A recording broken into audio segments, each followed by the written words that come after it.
Moses was simply not available. I cannot go now. I don't think I'm ready to go. These are all issues of lack of confidence. And you have to be available. We have to be willing to do the things of God in our life, in our workplaces, in our institutions, in our schools. Everyone was more excited to do it. May you be excited about God's word. And God is going to use you mightily in whatever He wants to do.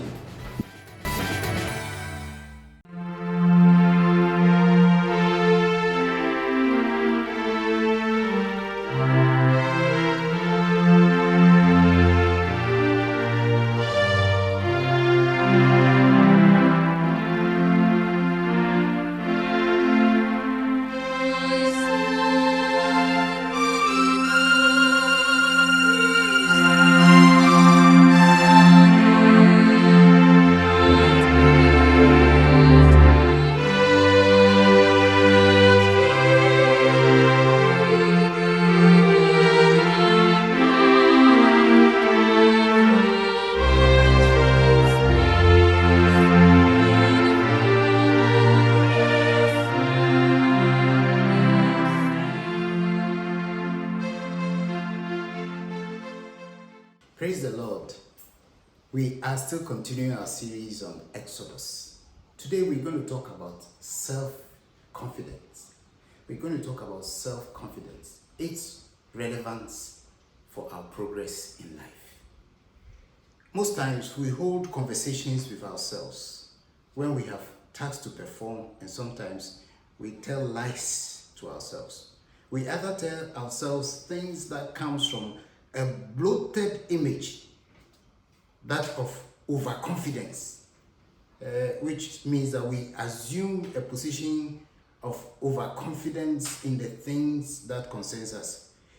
We sometimes think so highly of ourselves that we sometimes miss the processes of progress because we feel that we are better than we actually are, which gives us a bloated ego, pride, and arrogance. We can also sometimes, to the other extreme, belittle ourselves because of lack of self-confidence, which is equally not good. We can then allow ourselves to tell ourselves lies about ourselves, of either saying that we cannot do this, we cannot do that. We feel we have doubts about our own capabilities. We don't have the esteem or self-esteem that we actually have. Sometimes there are people who can also cause us to feel that we are more than we are. Just people who are pleasing us, people pleasers. People who are licking our boots saying, oh, you are this. They make you feel so great, so big. And yet they know that they are telling you lies about yourselves. So that is also very, very important, especially in the political realm and in institutions where people want favors from you. They can make you feel better than you are so that they can continue to lick boots and get things from you.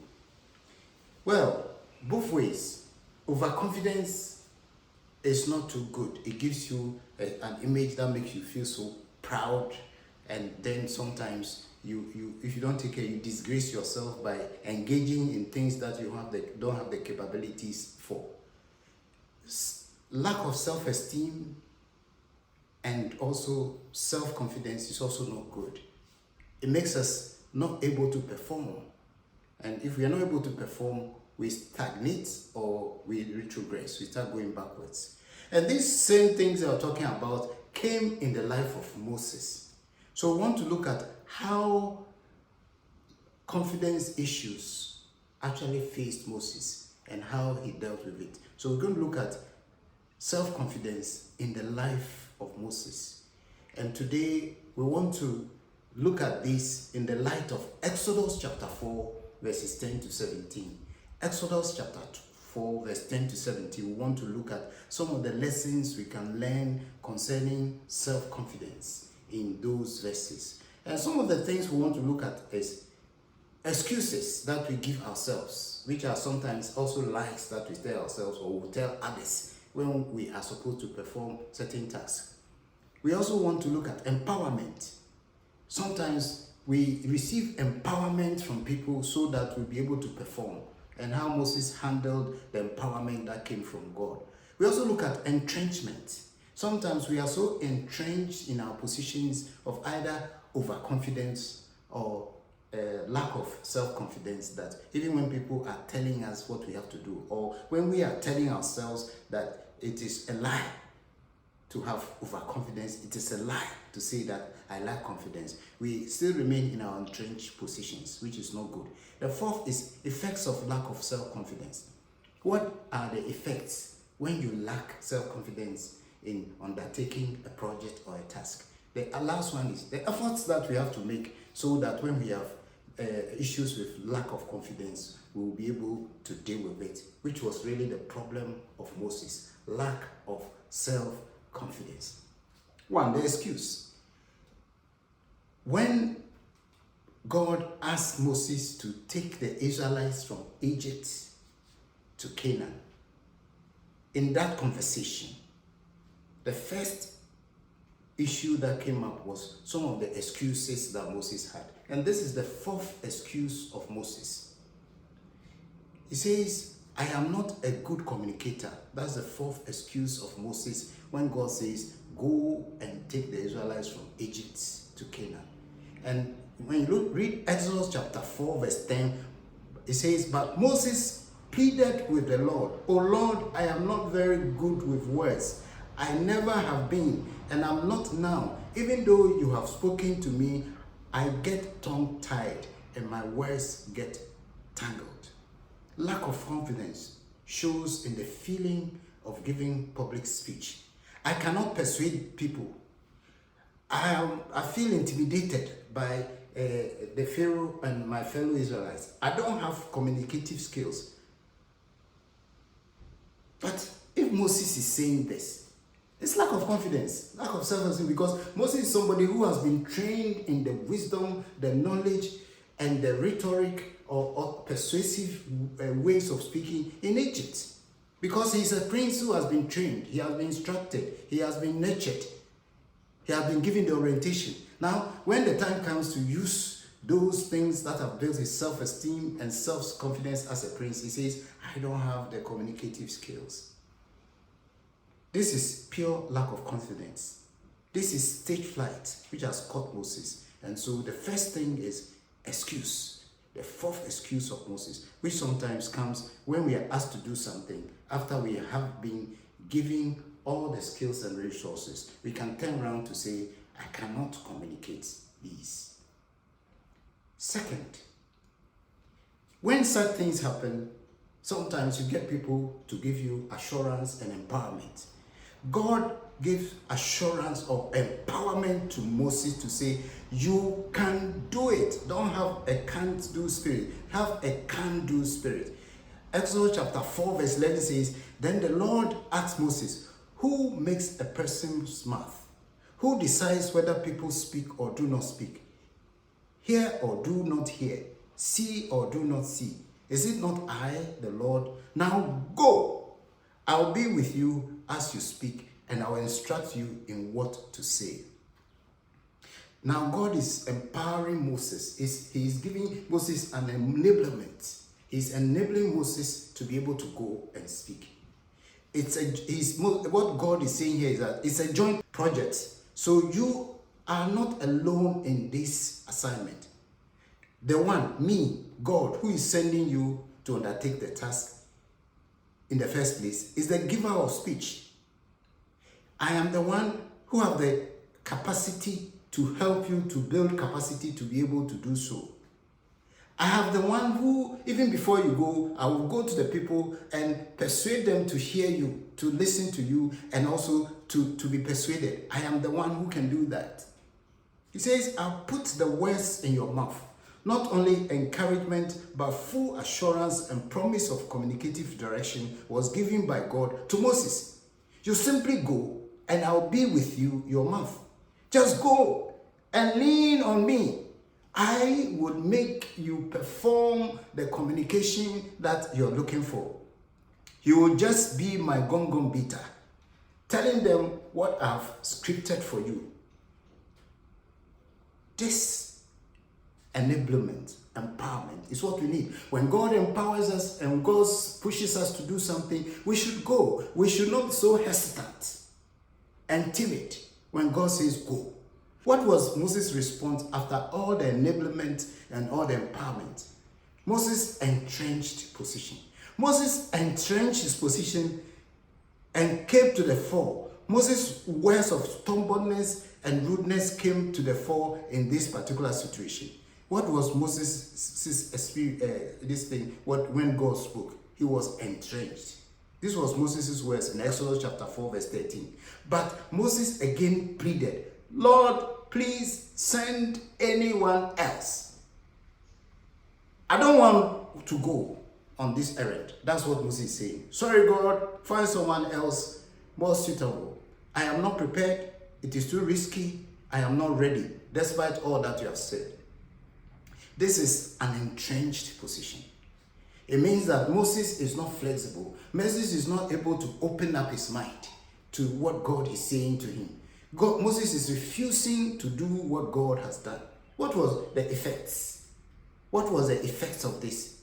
The effect of this, which is our first point, is that it was God's anger. When God sends you to go and you don't go, and God says, I've given you the power, and God says, I'll be with you, and God says, this is my project, and God says, I've gone ahead of you, and you don't do anything about it, God will simply be angry with you. So God was angry with Moses. And it was the first time that God was angry with Moses. In Exodus chapter 4, verse 14, it says, then the Lord became angry with Moses. All right, he said, what about your brother Aaron the Levite? I know he speaks well. And look, he is on his way to meet you now. He will be delighted to see you go. If God sends you and you don't want to go and you are hesitant, there's somebody who has the passion and the delight to go. God will send that person. And the benefits of that sending, the blessings of that sending will go to that person and you lose it. There are so many blessings from God for you. But if you don't have self-confidence to be able to do it, God will take it from you and give it to somebody else. May you not lack confidence, but go when God sends you and you see the benefits of it. It is a risk to work with God, but the risk always pays because the risk factor is our faith factor in doing what God wants us to do. God could have simply said when he was angry with Moses, enough is enough. If you don't want to go, then Mr. Moses, matter close. Go and enjoy your lack of self-confidence and self-esteem. God could have said that. And if God was human, he would have said this because this shows disobedience, disregard, and lack of faith and confidence in God as Moses had. But God is a gracious God. God will not leave us. Despite whatever you've done, God will not leave you. He will never forsake you. He will still continue to converse with you to help you out of your lack of self-confidence. But God was still very gentle with Moses, even though God was not amused at all at his attitudes and actions. However, God passed on the communication to a willing person. Exodus 4:14 says, all right, he said, what about your brother Aaron the Levite? I know he speaks well, and look, he is on his way to meet you now. He will be delighted to see you. Okay, if you don't want to speak, I will make Aaron do the speaking. He will be more than delighted to do it if you do not want to do it. If you refuse a good offer from God, God will choose someone else who is willing to do it. God was very gracious, but took off the opportunity to do the transaction with Moses and passed it on to Aaron. Now, efforts. It is very important that lack of confidence can cause us to lose opportunities, chances in life.